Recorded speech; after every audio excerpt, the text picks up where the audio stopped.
नमस्कार साथियों। आज आपके लिए एक इम्पोर्टेंट लेटर का अध्ययन करेंगे जो 2022 में आपका यूपी बोर्ड क्लास 12th में पूछा गया है। तो दोस्तों वीडियो को आप पूरा देखें। चलिए क्वेश्चन को स्टार्ट करते हैं।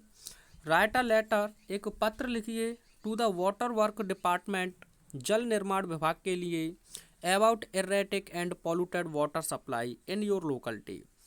Erratic and polluted water supply यानी कि अनियमित और दूषित जल सप्लाई के लिए इन योर लोकलिटी, आपके इलाके में। अर्थात write a letter to the water work department about erratic and polluted water supply in your locality. आपने इलाके में अनियमित और दूषित जल सप्लाई के लिए जल निर्माण विभाग के लिए एक पत्र लिखें। सबसे पहले आप अपना एड्रेस लिखेंगे जहां आप रहते हैं। तो यहाँ लिखा है 25, उसके बाद कॉमा, ईस्ट श्रीनगर कॉलोनी। उसके बाद आप अपने डिस्ट्रिक्ट लिखेंगे, जैसे लिखा है गाजियाबाद। आगे लिखेंगे आप डेट 12 मई कॉमा 2022। इसे अच्छे से लिखें। उसके बाद जिस अधिकारी को लिख रहे हैं उस अधिकारी का आप यही ध्यान रखेंगे, the commissioner of municipal corporation.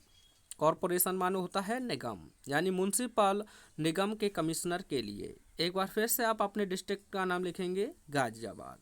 Subject आप ब्लैक पेन से लिखें, ज़्यादा बेहतर रहता है। Complaint regarding water supply. तो आपने एक चीज़ यहाँ देखा, कितने अच्छे से यहाँ आपका बनाया गया है। इसी प्रकार से आपको सेम टू सेम लिखना है। उसके बाद आप लिखेंगे रेस्पेक्टेड सर। आप चाहें तो ऑब्लिक लगाकर मैम भी लिख सकते हैं। आगे आप लिखेंगे I am the resident of east Srinagar colony. I am the resident, मैं निवासी हूँ, ऑफ ईस्ट श्रीनगर कॉलोनी यानी ईस्ट श्रीनगर कॉलोनी का। मैं ईस्ट श्रीनगर कॉलोनी का निवासी हूँ।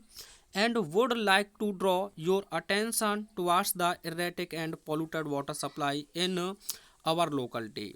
और मैं अपने इलाके में अनियमित और दूषित जल सप्लाई के लिए या दूषित जल सप्लाई के ओर आपके ध्यान को आकर्षित करना चाहता हूँ। वी आर फेसिंग, हम लोग सामना कर रहे हैं, दिस प्रॉब्लम, इस समस्या का। We are facing this problem, हम इस समस्या का सामना कर रहे हैं।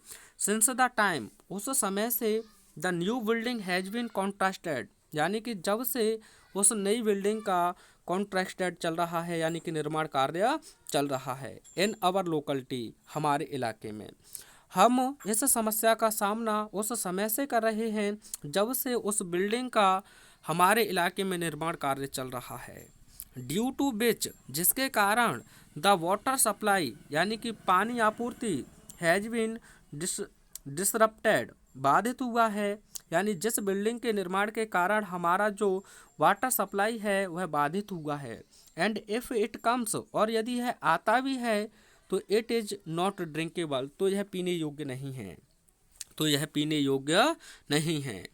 ड्यू टू कंस्ट्रक्शन, यानी कि निर्माण कार्य के कारण, ऑफ द बिल्डिंग, उस बिल्डिंग के, यानी उस नई बिल्डिंग के निर्माण कार्य के कारण, the water supply has been पार्सीनंड, यानी कि बाधित हुआ है या बट गया है या विभाजित हो गया है। And now the supply has been interrupted, और जो पानी की आपूर्ति है वह भी बाधित हुई है। इंटरप्टेड यानी बाधित हुई है।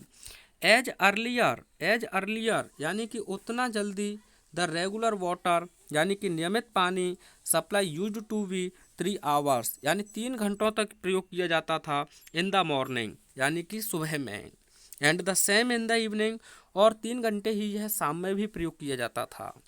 वट नाउ, लेकिन now, the same has been reduced, अब वह कम कर दिया गया है, टू जस्ट एन आवर, 1 घंटे के लिए। यानी उसे अब रिड्यूस्ड कर दिया है, यानी कम कर दिया है, केवल अब 1 घंटे तक ही आता है। एज, जैसा कि, इट नीड्स, इसकी आवश्यकता है, a new water supply unit for individual building, यानी कि उस इंडिविजुअल बिल्डिंग की यूनिट के लिए वाटर सप्लाई की आवश्यकता है। अब आगे इस लाइन को काफ़ी अच्छे से लिखें आप। आई होप, मैं उम्मीद करता हूँ, फॉर योर कॉन्ट्रीब्यूशन, आपका सहयोग, इन सॉल्विंग दिस प्रॉब्लम, यानी कि इस समस्या का, यानी कि मैं उम्मीद करता हूँ कि इस समस्या के समाधान में आपका भी सहयोग रहेगा। Looking forward to your reply, looking forward to your reply, यानी कि आपके रिप्लाई का हम तलाश करेंगे। उसके बाद आगे लिखेंगे योर्स सिंसियरली XYZ। तो इस प्रकार से आसानी से आप एक लेटर अच्छे से लिख सकते हैं। तो मिलेंगे एक और नेक्स्ट वीडियो में। Thanks for watching.